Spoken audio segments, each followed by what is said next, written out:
Hello friends, welcome back to my mini blog. So দুপুরে খাওয়া দাওয়া সেরে তারপরে চলে আসলাম শুধু পিঠে বানাইতে। কালকে যেহেতু সংক্রান্তি, তো আজকে ওই পিঠেটা বানিয়ে রাখতে লাগবে। আর আমি আগে থেকে কোনো কিছু রেডি করিনি, এখনই সমস্ত কিছু রেডি করে তারপরে পিঠে বানাচ্ছি। নারকেলটাও কুড়ালাম এখনই, তো সেটা তোমাদের সাথে শেয়ার করা হলো না। তো চালটাও এখনই গুঁড়া করলাম, তোরা তো দেখলেই। তো চাল গুঁড়া করলাম, নারকেলও কুড়াইলাম, হ্যাঁ সব কিছু এখনই করছি। এদিকে ছেলেমেয়েরা ঘুমাচ্ছে। তো পিঠে করছি হলো 3 রকমের, পোয়া পিঠা, পাটিসাপটা আর হলো দুধ পুলি। তো এদিকে পোয়াগুলো ভাজা হয়ে গেলো আমার, তারপরে এদিকে দুধ পুলিগুলো বানিয়ে নিচ্ছিলাম। টিভি ঘরে বসে বানাচ্ছিলাম, আর ছেলেমেয়ে আমার সামনে বসে ওরাও মানে আটাগুলো নিয়ে খেলছিল। তো যাই হোক, দুধ পুলিগুলো বানানো হয়ে গেছে আমার। তো তারপর এখন পুরিগুলো জাল করব।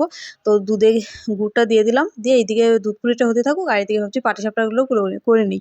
তো আমি যখন পাটিসাপটাগুলো করছিলাম, তো পাটিসাপটার ভিডিওটা আমার মেয়ে করছিল, মানে আমার মেয়ে ভিডিওটা করে দিচ্ছিল। তো বন্ধু, ভিডিওগুলো ভালো লাগলে প্লিজ চ্যানেলটিকে সাবস্ক্রাইব করে পাশে থেকো।